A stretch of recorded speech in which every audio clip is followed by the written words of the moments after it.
Okay, so good to see you. Können wir schon mal deinen Screen schauen? Oh, Name. Yeah, please.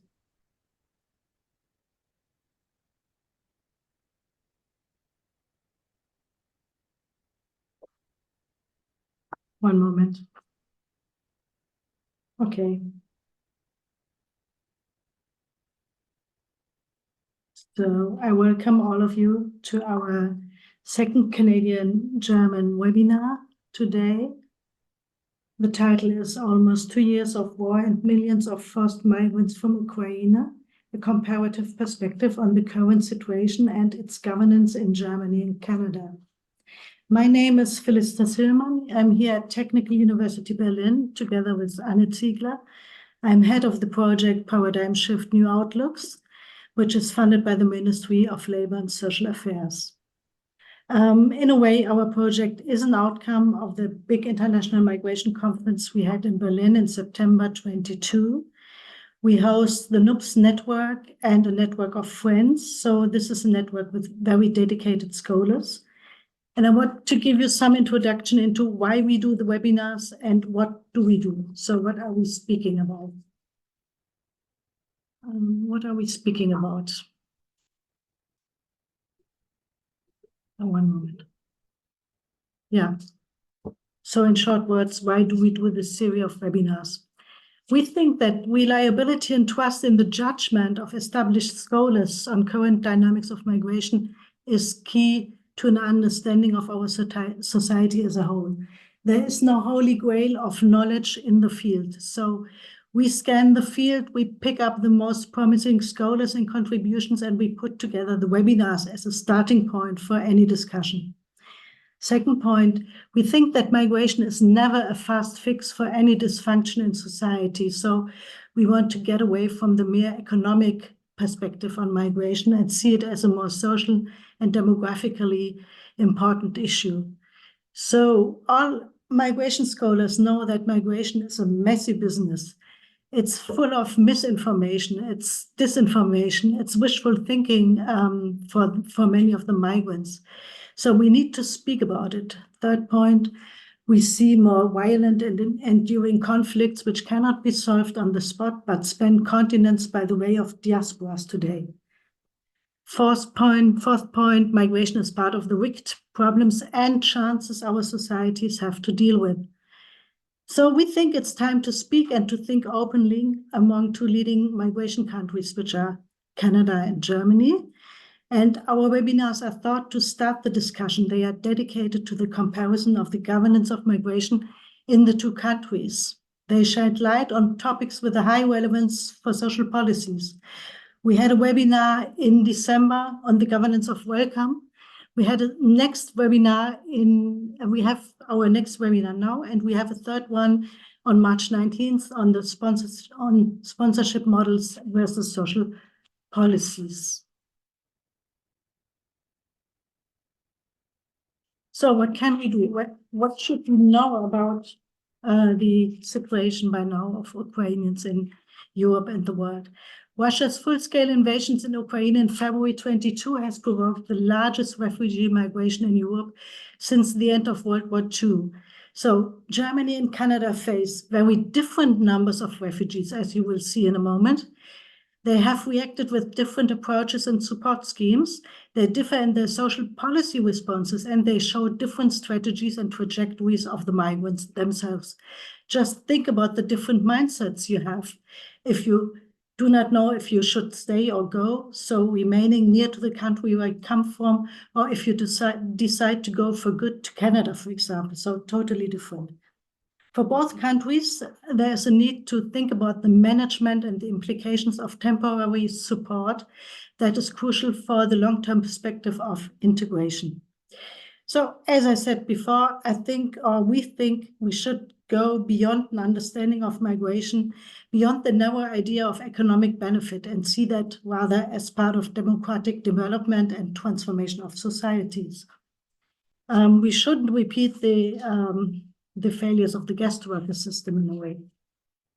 What can we say about the situation at the moment? I'm very happy that last week the Council on Migration and Integration came up with a new report, especially on the Ukrainians.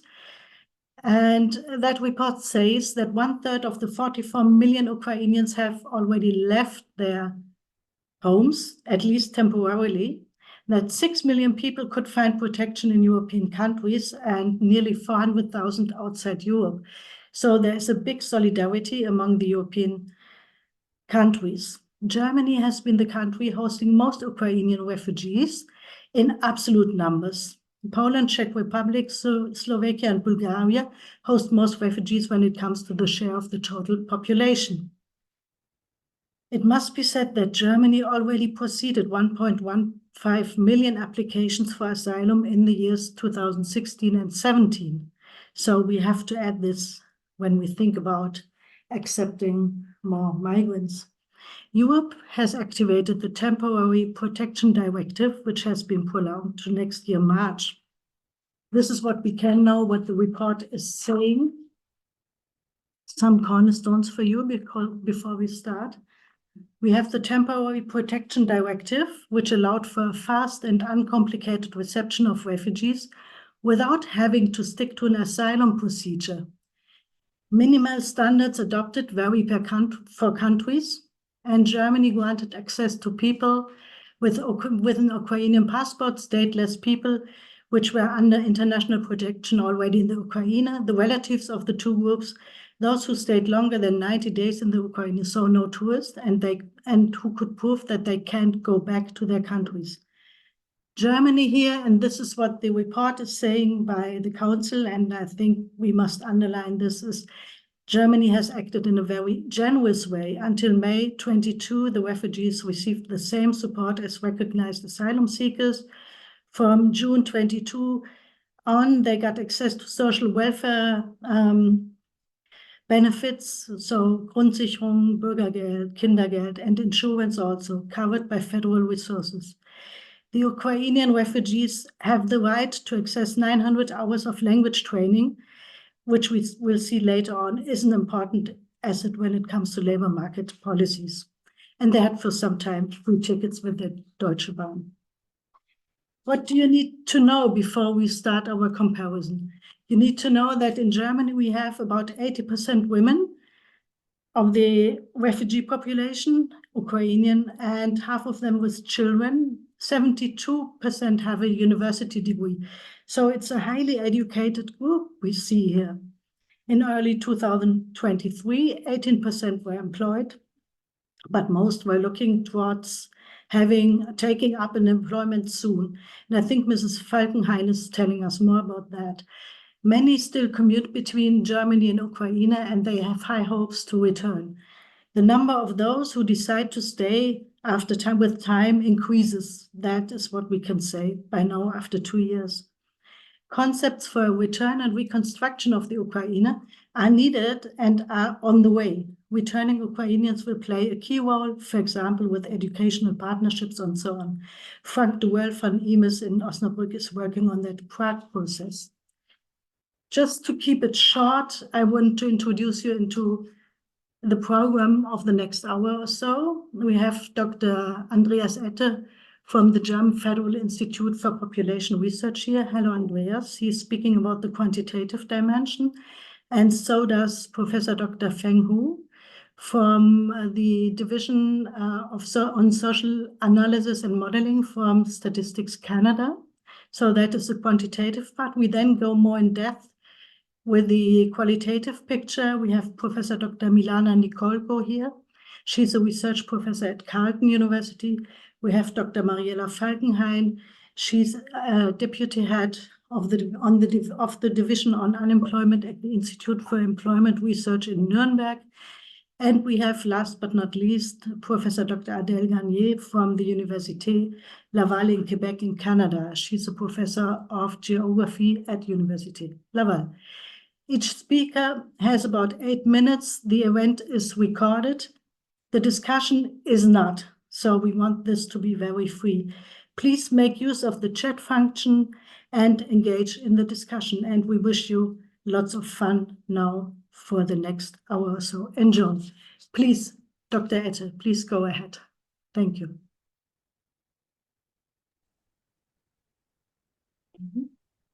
Yeah, thanks very much, Felicitas Hillmann, for the kind introduction and invitation for today's webinar. I hope you can hear me well, and I try to share my screen.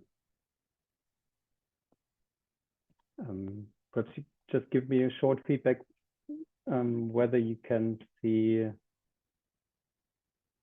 my slides. Does it work? Great. Okay. Yeah, thanks again, and welcome to all of you from my side as well.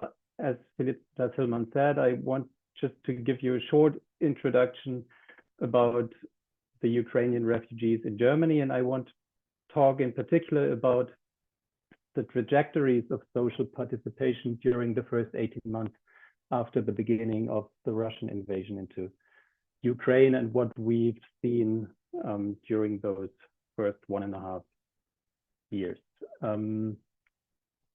I skip the pattern where Ukrainian refugees arrived in Europe because Felicitas has already showed you that, and start directly with the temporal development when Ukrainian refugees arrived. It's not a surprise. The movement of refugees from Ukraine started directly after the war at the end of February 2022, and most of Ukrainian refugees actually arrived in Germany as well as in other European countries during the first weeks and months. And since then, the numbers decreased, and the stocks, as you see in the figure on the right-hand side of this slide, are still increasing, but only on a much lower level. So the major refugee movement occurred during the first month between end of February and June. During those 4 months, approximately 800,000 refugees arrived in Germany, and it is those 800,000 people which we tried to survey in a new survey which we established in Germany 2 years ago in the summer of 2022. And on this survey, most of the results I present you today are based. Just to give you a short idea about this survey and the data I'm talking about, it is a collaboration between different research institutions in Germany, which collaborated since the beginning of the war. And the idea was to establish a high quality longitudinal survey, providing the public and policymakers in Germany, as well as academia, with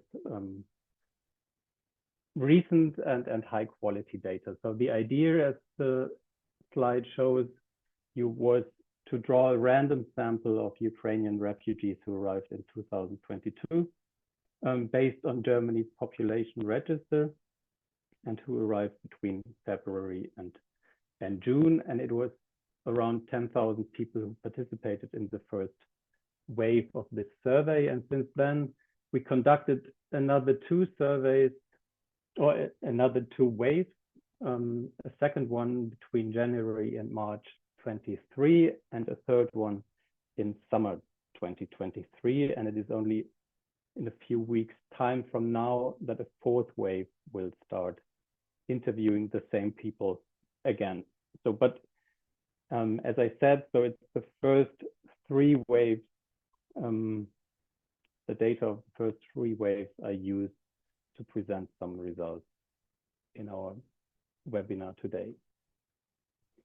Let me start with a short overview about the demographic structure. As Felicitas has already mentioned, it is approximately 80% of Ukrainian refugees arriving in Germany who are female, and it is approximately 1/3 of all refugees who are minor refugees below the age of 18. The number of male refugees, particularly in the age group between 18 and 60, is rather small, as you see in this population pyramid on the left-hand side. Focusing on the educational qualification, the Ukrainians are rather highly qualified. The slide on the right-hand side shows you that more than 70% of all adult Ukrainian refugees hold a tertiary education, at least bachelor degree. This is much higher than the number of Ukrainians living in Ukraine who hold a tertiary education, and it's definitely higher than the number of people in Germany holding an academic degree. So they are highly qualified. We asked Ukrainian refugees in Germany about their intentions to stay, and the figure shows you that if you focus on the left-hand side of this figure, that from wave to wave, the number of refugees stating that they intend to stay forever in Germany, they want to permanently stay in Germany, is increasing. It's roughly about 1/3 who say now that they want to settle permanently in Germany in wave 3, which will be, I think, quite interesting to see and compare it later on with the situation in Canada. As I said, one focuses on social participation, and I just brought you a slide concerning the self-assessed German language skills of Ukrainian refugees. As you can see, from wave 1, only a few weeks or months after they arrived in Germany, most Ukrainians said that they don't speak write and read German at all, or they do it rather poorly. This number of refugees speaking it on a good or medium level has increased quite drastically within only 1 year between wave 1 and wave 3. A similar development is obvious with respect to labor force participation of Ukrainian refugees, although on a lower level. The figure is rather complex. I won't go into any details. We can probably do it later in the discussion, but as you can see on the blue bars is that the number of Ukrainian refugees who are active on the German labor market is increasing from wave to wave. And finally, almost the last slide, we want to compare between countries, and I brought you one comparative slide comparing Germany with other European countries based on the intention survey of UNHCR, focusing also on the employment of Ukrainian refugees, and which shows us, if you look at Germany on the top of this figure, that the number of Ukrainians actively employed on the German labor market is comparatively low compared to other European countries. If you include although those who are in professional, mainly language training in Germany, then the number active in Germany is on a rather similar level compared to other countries in Europe. That's something perhaps we can discuss also later in the discussion. So to conclude, with respect to data, the data situation, I would say we have a rather good survey data in Germany compared to at least previous refugee experiences, but so far little internationally comparative data and comparative work. We do see an increasing social and economic participation, but a challenging demography due to the high number of underage children and separated families. And as Felicitas already mentioned, the extended Temporary Protection Directive offers clear perspectives until March 2025, but we have to start discussing what happens after that, and with respect to the unclear settlement intentions, the proposal put forward, for example, by the OECD concerning dual intent policies could be something guiding our political discussions in Germany, but also other host countries. So that's it for now. Thanks very much for your attention.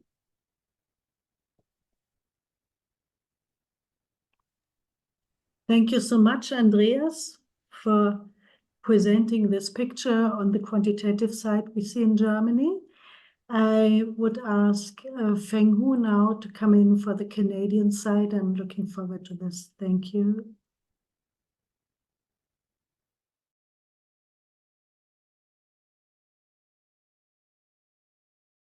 Okay, thank you for inviting me. I'm very glad for the opportunity to participate in the seminars. I will just give a brief overview of the statisticals we have on Ukrainians arriving in Canada under the Canada-Ukrainian Authorization for Emergency Travel Program.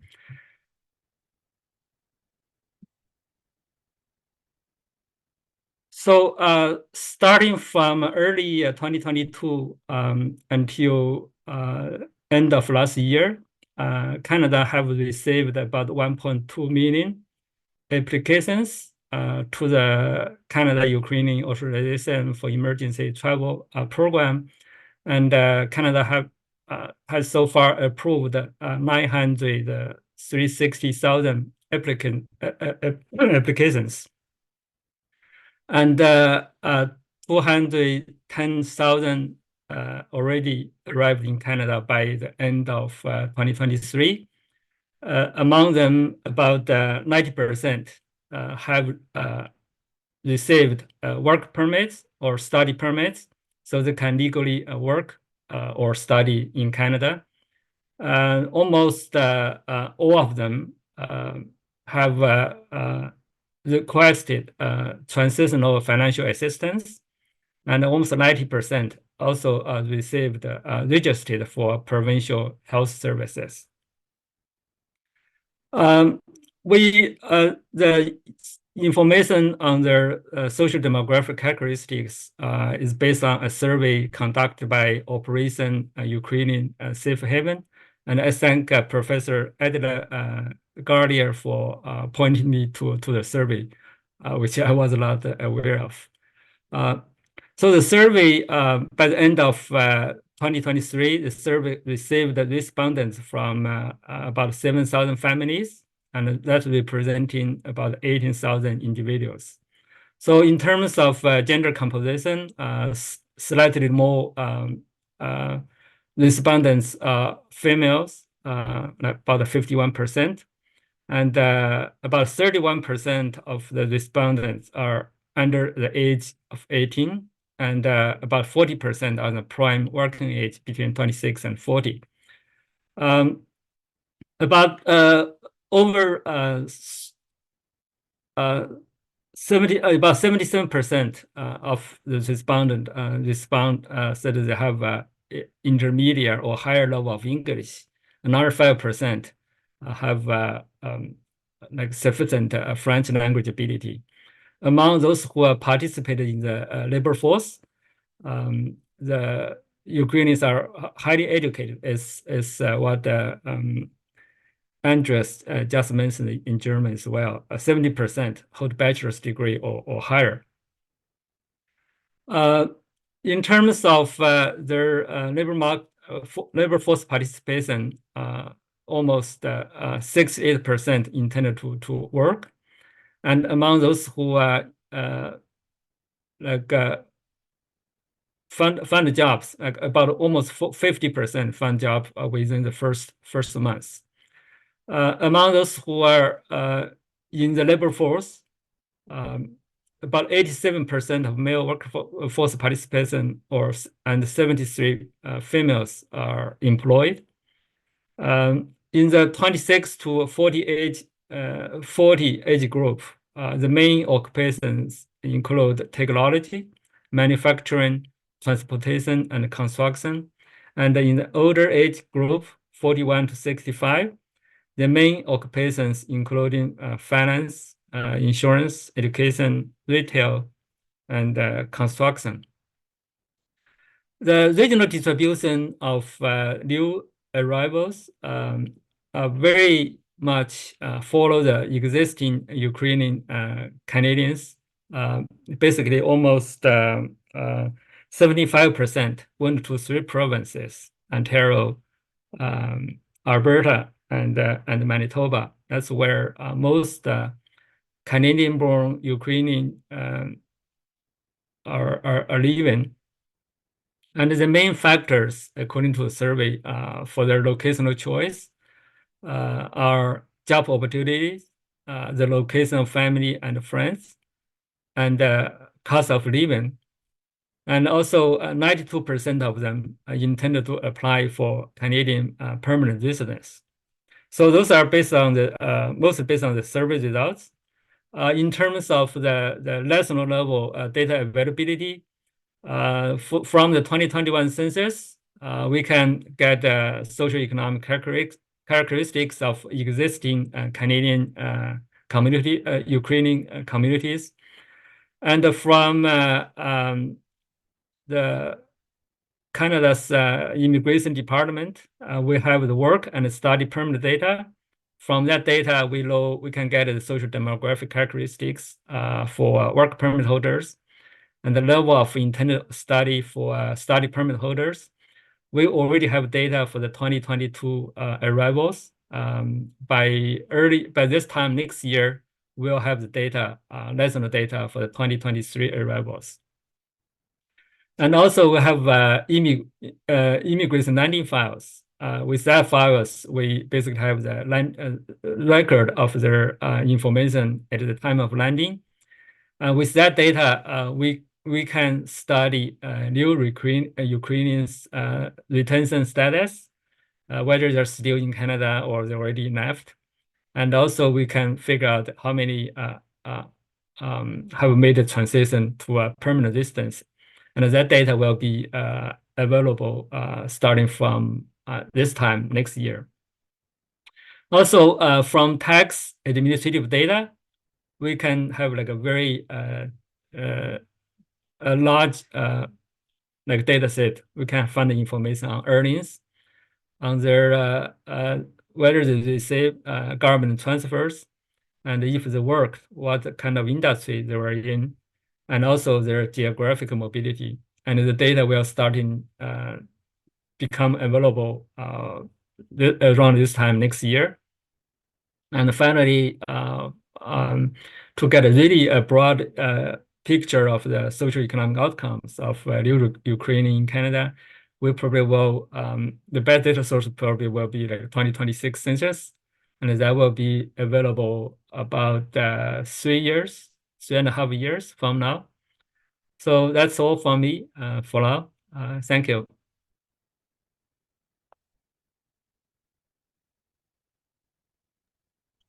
Thank you so much for your presentation on the quantitative side and on the ways you can gather knowledge about the situation of the Ukrainian refugees in Canada. The next 3 speakers will speak more about the qualitative dimension of integration, labor market integration. And I'm happy to ask Milana to be the first presenter here. Milana, please speak about the Ukrainians in Toronto. All right, Alex, thank you so much for inviting me to this very interesting discussion on specific in Canada and in Germany adaptations of Ukrainians fleeing the war. Let me see if I can start my slideshow. Can you see my slides? Yeah, we can see them. Perfect. So first I want to tickle a little bit your imagination with some provocative thesis that Canadian government in this rapid response to the urgent and devastated situation in Ukraine is actually testing a new humanitarian migration program. So I consider COAT or Canadian Ukrainian authorized emergency travel program as a hybrid between traditional humanitarian migration and labor-driven migration approach, pragmatic migration approach, which based on few existing components. One is the Canadian exceptionism. So we do know that COAT was introduced in March of 2022 as part of reflection of what's going on in Europe, but also Canadian government and RCC were engaged in conversation with Ukrainian Canadian diaspora, which will be part of my presentation today. But also were driven by this model when Canada has a distance time to address the internal demand and help people in crisis together. So from my perspective, Canada is not just helping people to flee the war and accommodate their needs and find a safe place to live, but also very much addressing the internal problem with labor and this Canadian exceptionalism. So being distant from Europe, being distant from the conflict, have a mechanism of RCC in place, and they have very flexible and easy adapted model to accommodate large portion of the people, put together this very unique program. So what do we know about COAT? So it was introduced by the Minister of RCC in the beginning of March, come to life on March 17. I agree with a general descriptions with provided regarding the male-female division of people who come to Canada. In my presentation, I rely on three major sources. We have a survey which Fan mentioned, it's Safe Haven, conducted together with RCC. We also have RCC project together with the Phoenix Institute. It's overview of the COAT program from the very beginning until end of July 2023. And the third source for my perspective is another survey conducted by Pathfinders, was also conducted among COAT receivers. So what do we know? Approximate numbers, division, female and male. I will reflect on what Frank said, about 49 to 51%, 51 female, 49% male population. Regarding the age, gender division, about 38% of women of age older than 18 entered through a COAT, about 33% of men older than 18 entered through the COAT, and about 28% of the children under 18.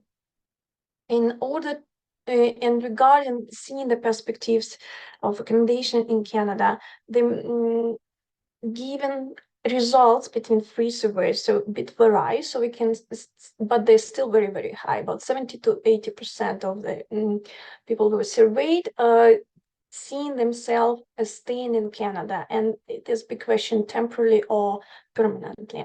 And now I would like to explain the ways of how Canadian system is accommodating Ukrainians. So when COAT started in 2022, we have a first spike of people arriving in spring.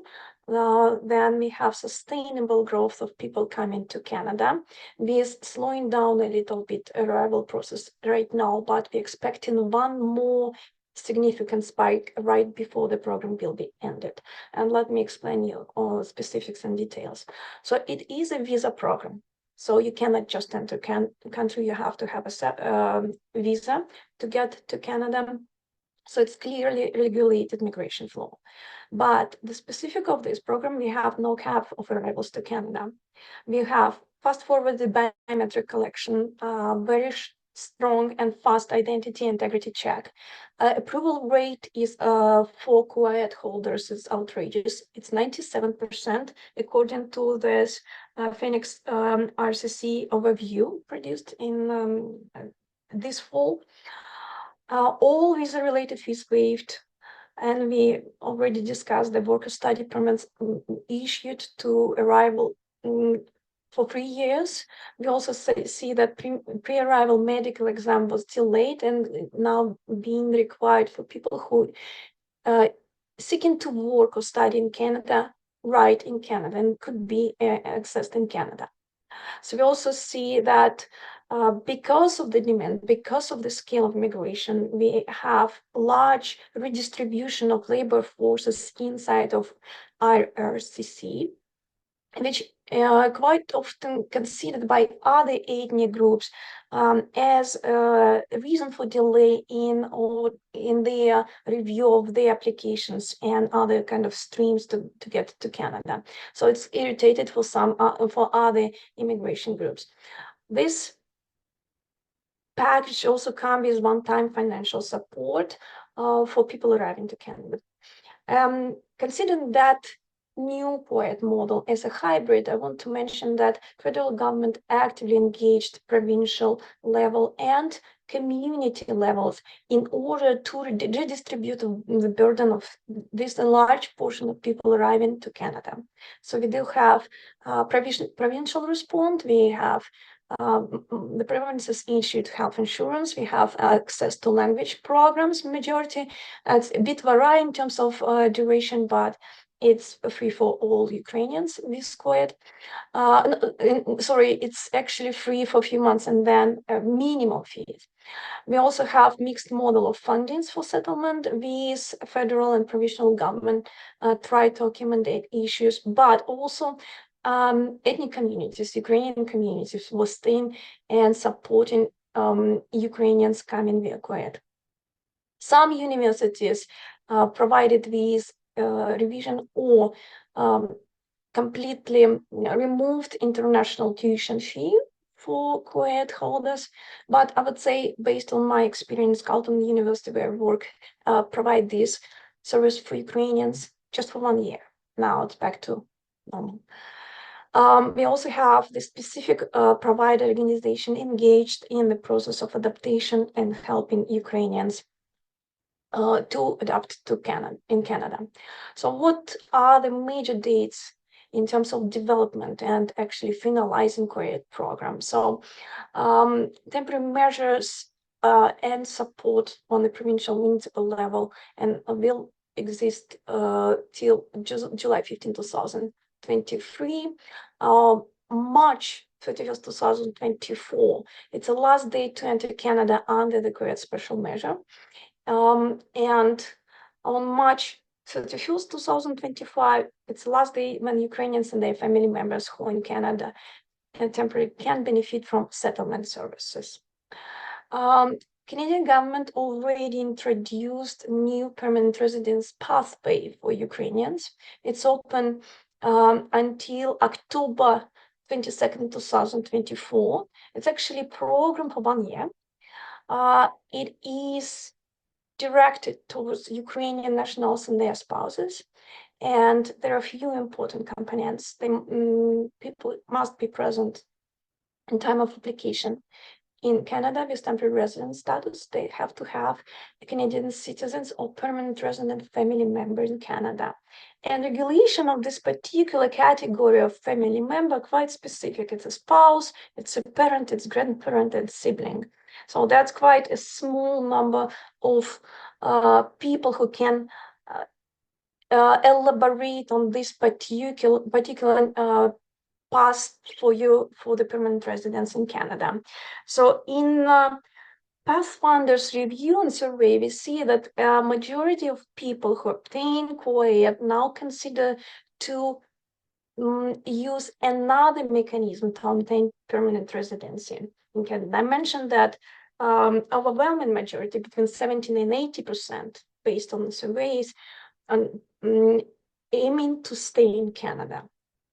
But not many consider that this permanent resident pathway for Ukrainians is the best mechanism or doable mechanism in their particular situation. So we see the spike of interest in the humanitarian model of migration again, and a majority of COED holders probably will be redistributed towards the general application for permanent residency.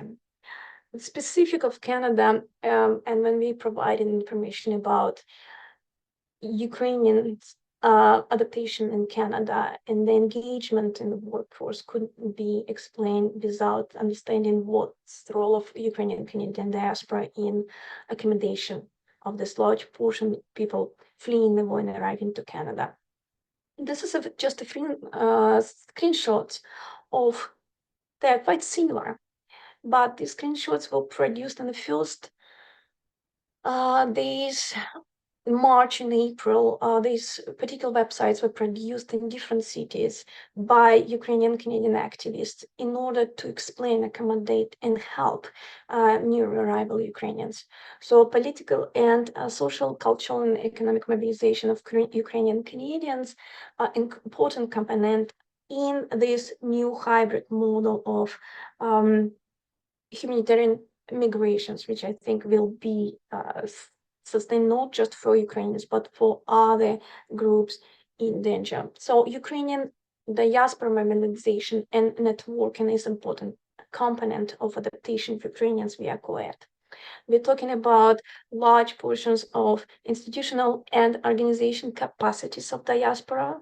There is a 1.3 million people of Ukrainian descent living in Canada. Ukrainian Canadians actively engaged in economic, financial production, social and cultural engagement. They maintain their unique linguistic, cultural, and ethnic characteristics through the sustainable multicultural system in Canada. We also see that because Ukrainian Canadian diaspora have these memories and already mechanisms in place for mobilization, which were applied in 2014, reaction in 2022 was imminent and effective. And the last component, remittances and aid, surprisingly not that important for Canadians. They are Very quickly, we are running out of time, please. Sure. So we have combination of grassroots activism, structural harmony, let me put it this way, strong connections between home country and host country, and knowledge of ground rules. So that's it for my side. I'm looking forward for our discussion. Thank you. Thank you so much, Professor Nikolko. I directly hand over to Mariella Falkenhain as we are speeding up a bit. Yes, thank you very much. Can you see my slides? Yes, perfect. Yeah, thanks a lot for having me today. I'm very happy to be with you. I want to provide some insights from a qualitative longitudinal study on Ukrainian refugees on their way into the German labor society. Mariella, please go full screen if you can. Sure. Thanks. So there it is. Thank you. I conduct this project together with my colleagues Nadia Brenning, Emily Dobrowolski, and Maya Kim at the Institute for Employment Research. And I want to start with some very few words on research design and data. So in this project, we aim for a contrastive sample. So far, we have interviewed Ukrainians at 8 different sampling points in Germany that differ in terms of labor market situation and size.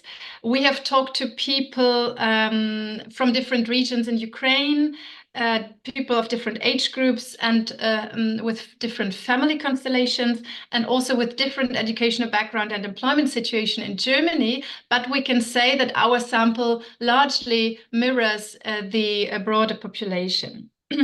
We identified our interviewees mainly through 8 organizations. And we can say that the willingness to participate was and is extremely high. Also the readiness to participate in follow-up interviews. Our main data source is narrative interviews with the refugees. we also conduct participant observation, which is a very good complement to the interviews.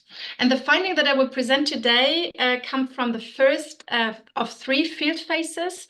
Until November last year, we interviewed 41 Ukrainians. We are currently in the second field phase, where we interview half of the first sample again. And the third field phase will be next summer. So as you see, this is a rather large qualitative research project. To understand pathways into employment, it is important to understand the institutional context that Ukrainians in Germany face, but I will be very brief on that because we heard already the major aspects. So as Felicitas has already said, Ukrainians in Germany have a temporary staying perspective and they are allowed to work. What is also important, they have been integrated into Germany's basic income support scheme in June 2022. They are hence job center clients and receive the same level of benefits as the long-term unemployed. Second, or next point, the majority of Ukrainians have been enrolled or are still enrolled in language classes. And finally, Ukrainians face a labor market that gives high relevance to formal qualifications. To work in certain professions, so-called regulated professions, the recognition of foreign credentials is necessary, and for other jobs it is simply useful. All in all, we can say that the approach for Ukrainians with this language first and also the political early political attention to the recognition of credentials is one that is oriented towards human capital transfer and development. And this also happens in a situation where the German labor market lacks skilled workers. So I see some parallels here to the situation in Ukraine.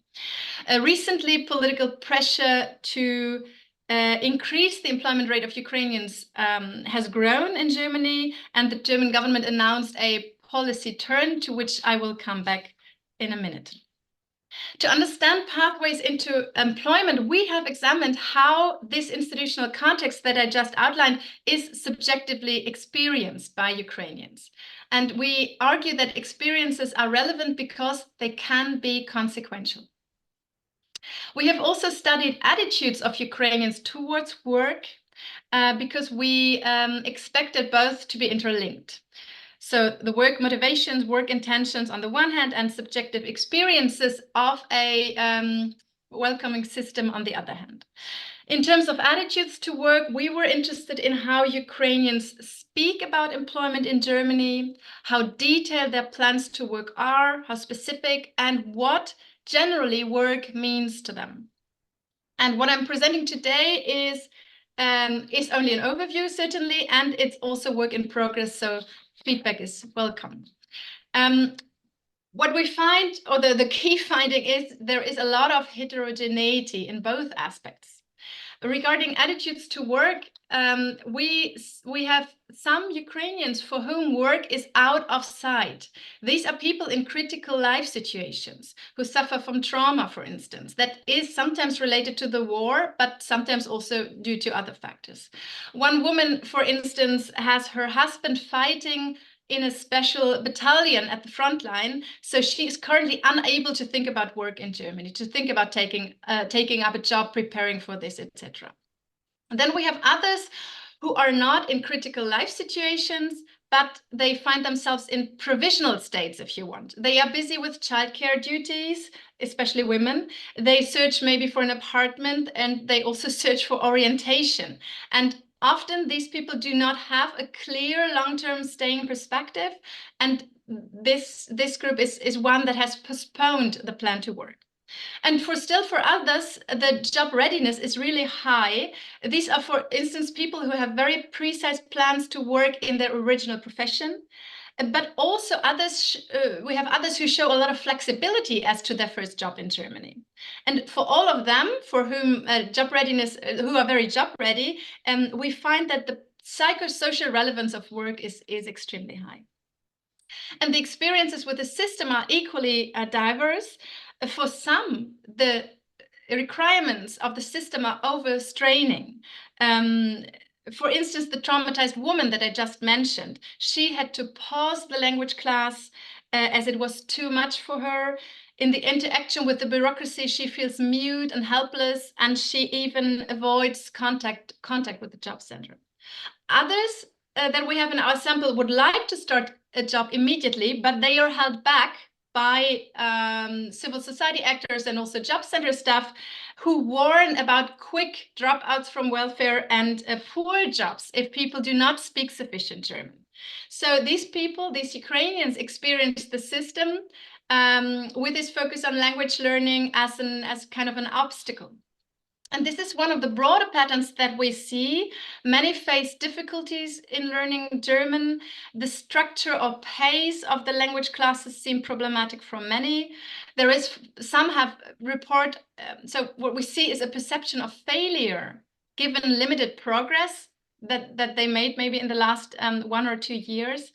And some are even deeply discouraged by the long way that they see is ahead until they could work in their original profession. And at the same time, some of these people have limited staying perspectives and partly limited staying intentions, which shows that there is a lot of ambiguity here. And then we have others who have often long-term staying aspirations, clear plans for the professional future, and already advanced German skills.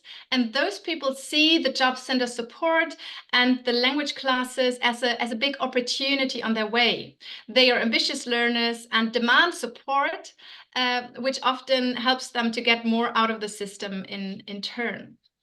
So what have we seen? Our data suggests that Ukrainians have very different attitudes towards work. This is a finding that goes beyond the high levels of work motivation or intentions that were reported in the survey that Andreas just presented. And we see that these different attitudes towards work are grounded in various factors. I mentioned them: mental conditions and trauma, future aspirations, but also professional biographies. And this is what we are currently trying to understand more systematically. How does the meaning of work and the professional past shapes how people look at work in Germany, and also will have an effect on their ways into employment. And this perspectives that we have goes beyond skills or more narrow, let's call it variables, right?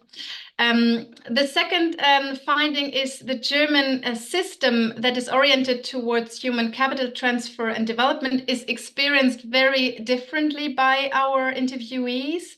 And we see that these experiences, or in these experiences, we see that the system has produced some unintended consequences. For instance, discouragement, perceptions of failure, or even avoidance behavior.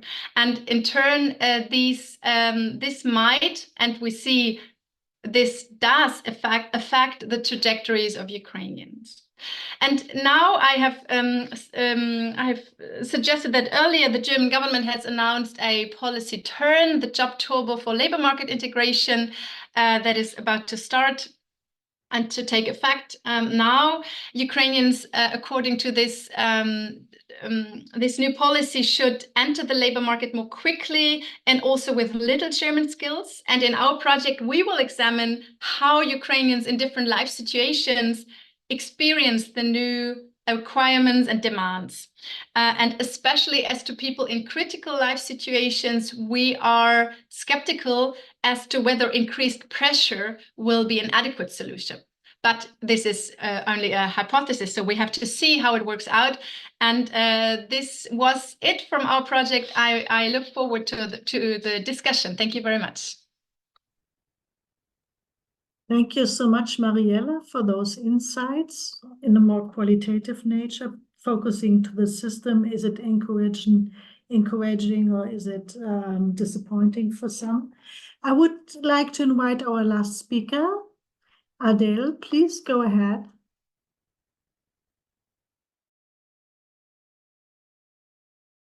Thank you very much. So I'm very happy to finish, and I'm going to try to be quite quick. So we see your slides well. You can see my slide. This is fantastic. So I'm going to talk about settlement of displaced Ukrainians in 2 mid-sized cities in Canada. I hope the slide will work. It's not. Okay. So this is based on an ongoing research project funded by the Social Science and Humanities Research Council of Canada with Professor Hillmann at the University of Winnipeg. And in the team, we are happy to have a scholar at risk who herself is a displaced Ukrainian from Ukraine who came to Winnipeg. And we compare the arrival and settlement of displaced Ukrainian in Winnipeg, which is the provincial capital of Manitoba in the middle or west Canada, and Quebec City, which is the provincial capital of the province of Quebec, the Francophone province of Canada, where I am. And we adopt a multi-level governance perspective. So I won't repeat what has been said before, but you have seen, especially in Feng and Milana's presentations, that there is a mix of government level that are involved. The temporary admission is at the federal level, but as was, I think, mentioned before, the pathways to permanent residency, you have the federal ones, but you also have provincial ones. And this also affects how people see their future in Canada. And the settlement services, as we saw before, so mainstream things such as healthcare, childcare, social assistance is provincial, but then specialized immigrant services are funded by the federal government in the most of Canada, except in Quebec City, where the funding is transferred to the province, so it's a mix. And of course, we're seeing that implemented at the local level. So proximity matters, the local networks that you make, and this is what interests us here. And what we see on top of what we said about the different levels, as Professor Nicole showed you, the diaspora is important, and as Feng Hu showed you, it's unevenly distributed. It's still the second largest Ukrainian diaspora in the world after Russia, but still there are some places where almost 20% of the local population is of Ukrainian origins, and others like Quebec City, where it was barely existent before 2022. So there is really a heterogeneous welcome. In terms of quantitative data, I just wanted to make a little point about the cities that we have. So 2 mid-sized cities between 500 and 1 million inhabitants, but with very different levels of foreign-born population. It's a lot higher in Winnipeg. It's a lot lower in Quebec City. And there is not that many people in both cities who have no knowledge of English or French as per the 2021 census that Feng Hu mentioned, but still it's considerably less in Quebec City than in Manitoba. So what you do have is you have a stronger density of settlement services in general for newcomers in Winnipeg that you have in Quebec City. And now, if you look at the Ukrainian data at city level, at provincial level, here you can see that Quebec is a far bigger province, but that comparably about the same numbers of displaced Ukrainians came to both provinces. So of course, this is a far larger number as per the proportion of people in Manitoba than it is in the province of Quebec. So here, Ukrainians, and it reflects also the makeup of the population. So there's more than 10% that is of Ukrainian origins in Manitoba, whereas it's less than 1% in the province of Quebec, and it's even less in the city of Quebec.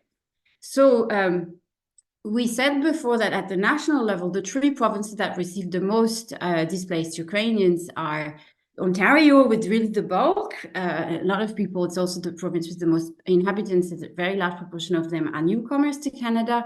And then Alberta, where you had the largest population of Ukrainian origins in numbers. But then after that, you have British Columbia, and then you have Manitoba, where you can see the significance of diaspora here. And so we do have more than 20,000 QED holders, so the one with this temporary visa, and a bit less in Quebec, but it's a lot less proportionally. And so we do have a large number of displaced Ukrainians compared to the local population facing a large diaspora in Manitoba and Winnipeg, and a very small numbers in the province of Quebec, but even a lot smaller in the city of Quebec. So now, qualitatively, how does this look like? So in our project, which is ongoing at the moment, we plan to interview overall between 40 and 50 people overall. It's a 2-year project, so it's quite a small project. So far, we've conducted 15 interviews with displaced Ukrainians, with facilitators. So these are people of Ukrainian origins in Canada helping Ukrainians, and with experts, so meaning city people and community services people who assist. And we also hope to interview other helpers from church communities, which play quite a role in the welcome. and provincial and federal governments. That we have not done that yet.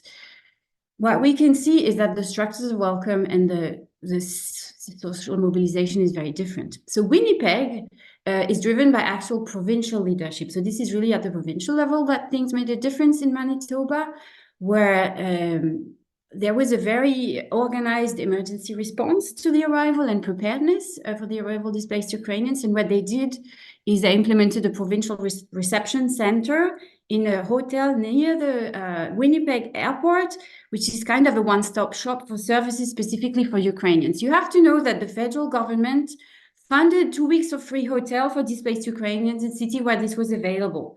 Well, the province of Manitoba topped this up with even more weeks of hotel and made this hotel available. In Quebec, it was a lot less organized. And then in Quebec City, we never got these hotel rooms. So people came to Quebec City airport and had nothing and nowhere to go. It happened. Whereas in Manitoba, at the beginning, when people came in 2022, it was sometimes even more than 4 weeks plus of hotel there, with services, with people speaking Russian and Ukrainians welcoming the newcomers, making connections right there with mainstream services and immigration services. That made really a great, it was very, people felt welcome in that sense by this welcome, and they could be oriented towards different services later on.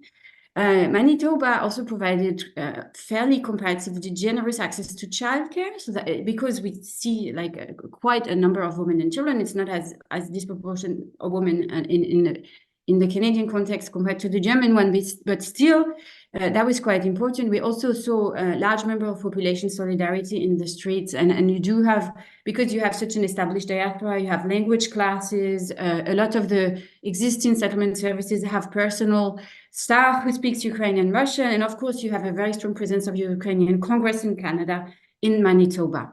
So that really made a difference on the ground in Winnipeg. And in Quebec City, well, here we'd never really had a strong or proactive provincial response, even though overall, at the provincial level, it's still quite a number of Ukrainians, but most of them went to Montreal.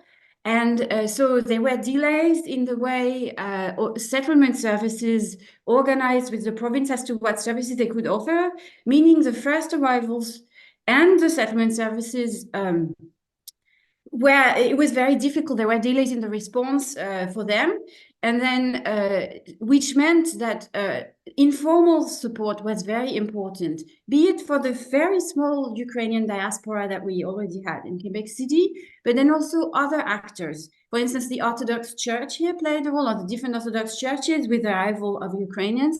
They also joined between the church and local associations, where some local provincial politicians played a role, but without the city actually playing, so far we haven't seen the city playing a proactive role specifically for Ukrainians.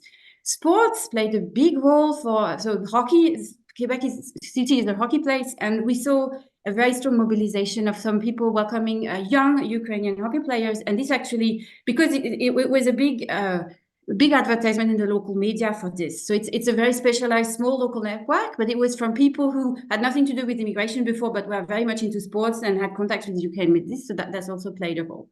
So it's not that the city isn't doing nothing, but there is very, very limited specialized services for Ukrainian in Quebec City. And our hypothesis is that the trust of the newcomers might be less strong in Quebec City because of the lack of trust of institutions there as compared to Winnipeg.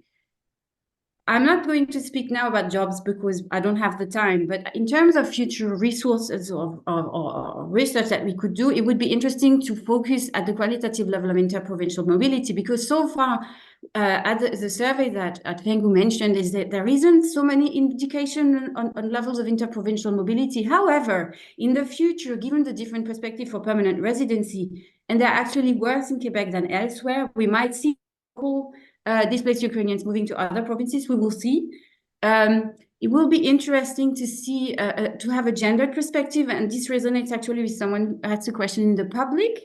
Childcare is a big issue for women, and so it really depends where you are. We do see in the Quebec data of that survey that there is really a difference between the level of women who access the labor market as compared to men, but in both cases it's very high still, but it is still lower for women, so this is an issue. What is very striking for me in the Canadian data is the invisibility of Russian speakers, and this is important because many Ukrainians their first language is Russian. And so this is more of a settlement issue, but there is political, and that's, there is a political dimension to it, but the fact that we don't see them in the data is a question for us. And also, it is going to be interesting to see in the data that Feng Hu mentioned on Ukrainians in general, what happens to Ukrainians who came without QET and with other visa types. Like, for instance, they were already in a permanent residency demand for Canada, so that really picked up since 2014, and that we don't see them in this data, but it will be interesting to see what happens to them. And we also have them in our interview sample, so we will see what happens. Thank you very much. That's all from me.